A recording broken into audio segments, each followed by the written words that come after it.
everybody, welcome once again on my channel Krishna Singh देव। आज हम यहाँ मिल रहे हैं क्लास 10 के स्टूडेंट्स के लिए। क्लास 12 के स्टूडेंट्स का तो एग्जाम चालू हो चुका है एंड 10th के एग्जाम भी बहुत नजदीक आ गए हैं। तो स्टूडेंट्स, आपकी इस वक्त प्रिपरेशन जो है काफी अच्छी चल रही होगी, ऐसी मैं उम्मीद करती हूँ। और हम यहाँ आज क्या करने वाले हैं, हम करने वाले हैं अपने रिक्रूटमेंट एंड सिलेक्शन चैप्टर का दी एंड करने के लिए। Yes, the entire unit almost we had covered and last का कुछ पार्ट इसका बचा हुआ है। चलिए आज इसको कवर कर लेते हैं एंड इसके बाद ये यूनिट आपकी कंप्लीटली खत्म हो जाएगी। Let's get started students. पिछली क्लास में हमने देखा था what is the selection procedure. Selection जो कि अपने आप में एक नेगेटिव प्रोसीजर है, उसका हमने वेरियस स्टेप्स देखी थी। The process of selection which is called, जहां पर हमने काफी सारे टेस्ट के बारे में देखा था। तो what kind of test, selection test हो सकते हैं, उसका यहाँ पर एक जिस्ट दिया हुआ है आपको। सबसे पहले हो सकता है intelligence test. What is the meaning of intelligence test? Intelligence test means these are used to measure a person's capacity for reasoning and comprehension in terms of his memory, vocabulary, mental alertness, capacity or grasp, and put together the elements of an abstract situation. मतलब in general, how intelligent a person is, how well he will behave in a situation, ये सारी चीजें और उसकी normal intelligence and common sense को check किया जाता है अंडर इंटेलिजेंस टेस्ट। इसका बहुत कुछ लेना देना सब्जेक्ट स्पेसिफिक नॉलेज के साथ नहीं होता है। दूसरा है aptitude test. What is the meaning of aptitude test? Aptitude test means it measures candidates capacity to learn particular skills. क्योंकि बहुत सारे technological changes and various other type of changes keep taking place in business environment, तो हमें ये भी देखना होता है how fast and how frequently the employee, जो candidate है आपका, will be able to adopt to new skills। ऐसा ना हो कि उसे सीखने में बहुत समय लग जाए और तब तक हमारा जो है लॉस हो जाए ऑर्गेनाइजेशन का। तो फटाफट सीखने की एबिलिटी जिसे बोला जाता है कि how fast the person is able to learn new things, उसे चेक करते हैं एप्टीट्यूड टेस्ट में। तीसरा टेस्ट जो होता है वो होता है trade test. What is the meaning of trade test? These tests are designed to measure the applicant's level of knowledge and skill already achieved in a particular trade occupation। जो वो अभी कर रहा है उसके अंदर उसकी प्रोफिशिएंसी को जज करते हैं under the trade test. Then उसके बाद है interest test. Such test are employed to find out the preference of an individual for a certain type of work। Suppose यहाँ पे 2-3 तरीके के जॉब्स अवेलेबल है, उसमें से कौन सा सब जॉब वो सबसे अच्छी तरीके से परफॉर्म कर पाएगा, ये डिपेंड करेगा उसकी प्रेफरेंस के ऊपर, उसकी लाइकी क्या है। तो इंटरेस्ट टेस्ट के अंदर ये जाना जाता है कि किस पर्टिकुलर जॉब सिचुएशन के लिए इस कैंडिडेट को हमें रखना होगा तो वो अपना मैक्सिमम आउटपुट दे पाएगा। देन नेक्स्ट है personality test. What is personality test? These test are aim to finding out the emotional balance. ऐसा तो नहीं है कि टीम वर्क नहीं कर पाता है, ऐसा तो नहीं है मैच्योरिटी नहीं है उसके अंदर, टेम्परामेंट की इश्यूज है, बहुत जल्दी गुस्सा आ जाता है। So all these issues are check under the personality test. These are kind of psychological test. Okay, so these are some of the tests which are conducted at the time of selection of employees। अब हम देखते हैं what is called training। Training के बारे में आपने बहुत बार सुना होगा। अब ये जो ट्रेनिंग है वो सिलेक्शन का एक पार्ट है, क्योंकि सिलेक्शन के बाद कैंडिडेट कितना ही अच्छा हो उसको सम लेवल ऑफ ट्रेनिंग की रिक्वायरमेंट होती है। तो let's see what is the training. सबसे पहले हम देखते हैं meaning of training. So training is a process of increasing the knowledge and skills of the employees. It is an organised and systematic activity whereby people require knowledge and skills for doing specific work। ठीक है, तो training ये है।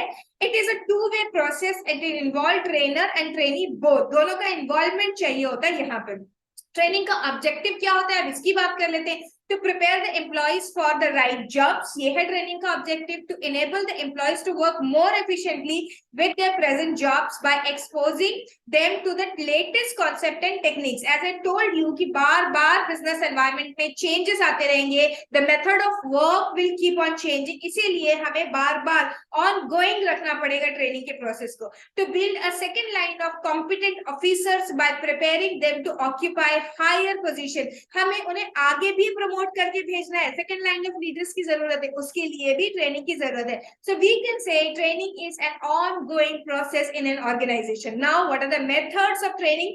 The methods of training are on the job training। first of all, On the job training क्या होता है? In this method, trainings are placed on a regular job and taught skills required to perform a job. A superior or trainer guides the supervisor and supervises the trainee. The trainee learns by observing and handling the job. मतलब काम करते करते सीखना under supervision of the seniors and trainees.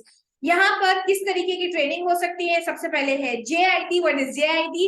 Job Instruction Training. This is the most popular form of on-the-job training. It is also known as step-by-step training, preparing the trainees by telling them about the job, overcoming their initial nervousness and उनको साथ साथ सिखाते रहना. Then है apprenticeship training. इसके अंदर होता है the trainees learn by working with those who are already skilled in their job. Observe करते हैं, उनके अंडर में काम करते हैं, इस तरीके से सीखते हैं.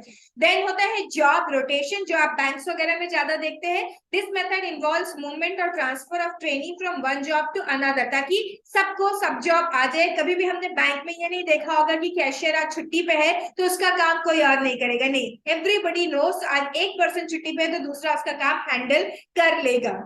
देन मेथड्स ऑफ ट्रेनिंग में दूसरा मेजर मेथड ऑफ ट्रेनिंग है off the job training. On the job training मतलब काम करते करते सीखना. Off the job is opposite. There are certain kind of jobs जहां पे ऑन द जॉब ट्रेनिंग नहीं हो सकती है, जैसे कि आप एक लोकोमोटिव पायलट या ट्रेन के पायलट, ट्रेन का जो ड्राइवर होता है उसे ड्राइवर नहीं बोला जाता, उसे बोलते हैं लोकोमोटिव पायलट. उसकी ट्रेनिंग ऑब्वियसली चलाते चलाते सीख लेगा ऐसा तो नहीं है, बहुत सारे लोगों की जान के ऊपर आ जाएगी. ऐसे ही पायलट अगर ट्रेनिंग ले रहा है तो उसको भी ऑन द जॉब ट्रेनिंग तो नहीं दी जा सकती है ना, उसके लिए क्या किया जाएगा? Of the job training he provide करनी पड़ेगी. So under of the job training the trainee is separated from the job situation and learns the skills related to job. The advantage of this method is that trainee can fully concentrate on learning. उसके ऊपर काम भी complete करने का pressure नहीं रहेगा. इसके अंदर आता है पहला मेथड क्लासरूम ट्रेनिंग, मतलब lectures, case studies, audio visual aids are there to teach them theoretical part. Then stimulation exercise. In this case, trainees are placed in an artificial environment which is closely resembling to the actual working condition and फिर वो सीखते हैं.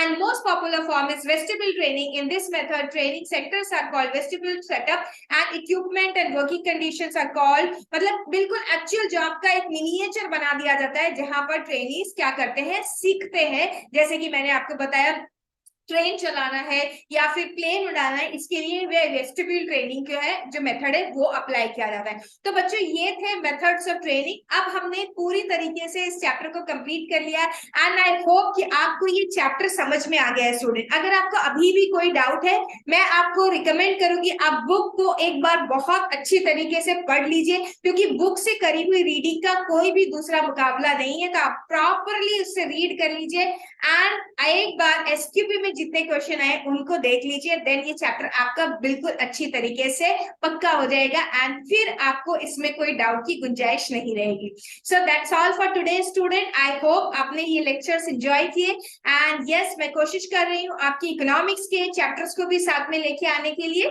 थोड़ा सा time का problem हो रहा है बिकॉज 12th एंड 10th दोनों के एग्जाम साथ में चल रहे हैं, लेकिन हम लगे हुए पूरी तरीके से कोशिश करने के लिए कि आपको जितना ज्यादा हो सके उतनी हेल्प प्रोवाइड कर दे. So that's all for today.